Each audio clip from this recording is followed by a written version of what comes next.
에레미야서 51장 11절에서 19절입니다. 화살을 갈며 둥근 방패를 준비하라. 여호와께서 메대 왕들의 마음을 붙이기사 바벨론을 말하기로 뜻하시나니 이는 여호와께서 보복하신 것 곧 그의 성전을 위하여 보복하시는 것이라. 바벨론 성벽을 향하여 깃발을 세우고 튼튼히 지키며 파수꾼을 세우며 복병을 매복시켜 방비하라. 이는 여호와께서 바벨론 주민에 대하여 말씀하신 대로 계획하시고 행하심이라. 많은 물가에 살면서 재물이 많은 자여, 내 재물의 한계 곧 내 끝이 왔도다. 만군의 여호와께서 자기의 목숨을 두고 맹세하시되 내가 진실로 사람을 메뚜기같이 내게 가득하게 하리니 그들이 너를 향하여 환성을 높이리라 하시도다. 여호와께서 그의 능력으로 땅을 지으셨고 그의 지혜로 세계를 세우셨고 그의 명철로 하늘들을 펴셨으며 그의 목소리가 내신즉 하늘에 많은 물이 생기나니 그는 땅 끝에서 구름이 오르게 하시며 비를 위하여 번개를 치게 하시며 그의 곳간에서 바람을 내시거든 사람마다 어리석고 무식하더라. 금장승마다 자기가 만든 신상으로 말미암아 수치를 당하나니 이는 그 부어 만든 우상은 거짓이요 그 속에 생기가 없음이라. 그것들은 헛된 것이요 조롱거리이니 징벌하시는 때 멸망할 것이나 야곱의 분깃은 그와 같이 아니하시니 그는 만물을 지으신 분이요 이스라엘은 그의 소유인 지파라. 그의 이름은 만군의 여호와시니라. 아멘. 에레미야서 51장 11절에서 19절입니다. 격이 다르신 하나님이란 제목입니다. 첫 번째, 성전을 위하여 보복하신 하나님이십니다. 하나님은 바벨론을 치시는 일의 계획부터 실행까지 전 과정을 주도하고 있습니다. 공격 깃발을 세우고 경계를 강화하고 기습 공격에 대비하여 파수꾼을 세우게 하십니다. 바벨론을 향한 심판 의지가 얼마나 강한지 볼 수가 있습니다.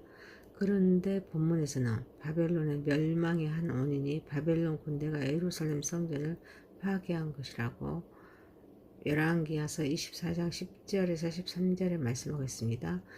바벨론 왕 느부갓네살이 예루살렘을 공격하고 성전의 귀중한 물건들을 약탈해 갔습니다. 이 사건은 바벨론의 죄악 중에 하나로 여겨졌습니다. 결국 바벨론은 멸망을 초래한 원인 중 하나로 언급됩니다. 바벨론은 고대 메소포타미아에 있는 도시입니다.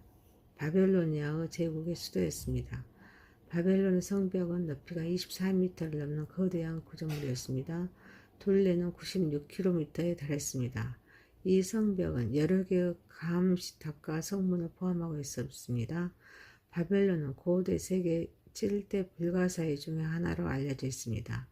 여러 성문과 성벽을 통해서 일부 침입을 막으면서도 도시 안에 물을 공급하는 유브라데 강이 흘러 있었습니다. 그런데 여호와께서 메대 왕들의 마음을 부추겨서 바벨론의 성벽을 향하여 깃발을 세우십니다. 지키십니다. 복병을 매복시키는 전략까지 예언하십니다. 역사를 주관하신 하나님께서 심판을 주관하심을 말씀하십니다. 이는 예루살렘 성전을 파괴했기 때문입니다. 예루살렘 성전의 파괴는 바벨론의 큰 죄악 중 하나였습니다. 이는 하나님의 심판을 불러일으켰습니다. 예루살렘 성전의 파괴는 단순한 건물의 파괴가 아닙니다. 이스라엘 백성의 신앙과 정체성에 큰 영향을 미친 사건이었습니다. 성전은 이스라엘 백성에게 하나님과 만남의 장소이자 그들의 신앙의 중심이었기에 성전은 이스라엘의 마음을 한 곳으로 응집시킬 수 있는 구심점이었습니다. 구원을 계획하신 하나님은 공의로우십니다. 하나님 백성과 성전을 유린한 죄를 절대로 자시하지 않으십니다. 하나님은 항상 백성을 보호하십니다. 그들을 위해서 싸우십니다.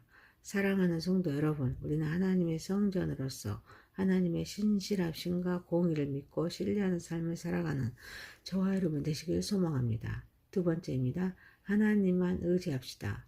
바벨론은 유브라데 강가에 살면서 많은 재물을 축적했습니다. 그래서 재물이 많은 자여 라고 말합니다. 하지만 내 재물의 한계 곧 내 끝이 왔도다 라고 말씀하십니다. 그 재물이 하나님의 심판을 피할 수 없음을 말씀합니다. 그래서 하나님은 사람을 메뚜기같이 내게 가득하게 하리니 그들이 너를 향하여 환성을 높이리라 말씀하십니다. 사람들을 메뚜기처럼 가득하게 보내어 심판하시겠다고 말씀하십니다. 바벨론은 유브라데 강을 이용하여서 부강하게 된 나라입니다. 유브라데 강에는 바벨론 평원에 물을 공급하는 여러 운하들이 있었습니다. 바벨론의 도시는 그 주변에 있었기에 비옥한 농토를 바탕으로 해서 많은 풀을 축적할 수가 있었습니다. 그러나 바벨론의 부와 번영이 하나님의 심판을 피할 수가 없었습니다. 그들의 탐심은 멸망에 이를 때까지 계속되었기에 그들이 가장 부유한 가운데 처했을 때 멸망하였습니다. 모든 만물은 하나님께서 왔습니다. 하나님에게로 돌아갑니다. 인간은 세상에 태어날 때 빈손으로 왔습니다. 다시 빈손으로 갑니다. 이 때문에 인간은 재물을 관리하고 있을 때 잘 사용해야 될 줄 믿습니다. 재물을 의지하지 말고 하나님만 의지해야 될 줄 믿습니다. 또한 소유한 재물을 나눌 수 있어야 합니다. 재물은 흐르는 물과 같아서 어느 한 곳에 머물러 있지 않습니다. 그래서 재물은 모으는 것보다 나누어 주는데 그 가치가 있습니다. 재물을 나누고 하나님을 의지하며 살아가는 것이 진정한 지혜입니다. 많이 버는 것도 중요하지만 번 것을 유용하게 잘 사용해야 될 줄 믿습니다. 재물은 씨앗과 같기에 잘 뿌리고 심어야 될 줄 믿습니다. 사랑하는 성도 여러분, 재물을 하나님의 사역을 위하여서 하나님 나라의 세움과 확장을 위하여서 그리고 구제에 사용됨으로써 하나님을 기쁘시게 하는 재물이 재물이 되어질 수 있도록 소망합니다. 세 번째입니다. 만물을 창조하신 전능하신 하나님이십니다. 구원을 계획하신 하나님은 능력으로 땅을 지으셨습니다. 지혜로 세계를 세우셨습니다. 명철로 하늘들을 퍼셨습니다. 목소리로 하늘에 많은 물이 생기게 하고 땅끝에서 구름이 오르게 하시면서 비를 위하여 번개를 치게 하십니다. 바람을 내시는 만물을 창조하신 전능하신 하나님이십니다. 하지만 인간은 어리석고 무식해서 자기가 만든 신상으로 말미암아 수치를 당합니다. 이는 우상은 생기가 없는 거짓이요 헛된 것입니다.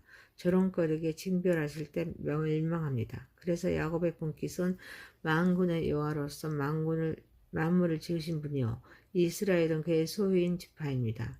구원을 계획하신 하나님의 능력과 지혜로 창조된 세계는 정말 놀랍습니다. 하늘과 땅 그리고 만물이 그의 손으로 지어졌습니다. 우리는 그의 지배하시는 계획 속에서 살아가고 있습니다. 하지만 어떤 인간은 자기가 만든 우상에 의존하면서 그것이 헛된 것임을 알지 못합니다.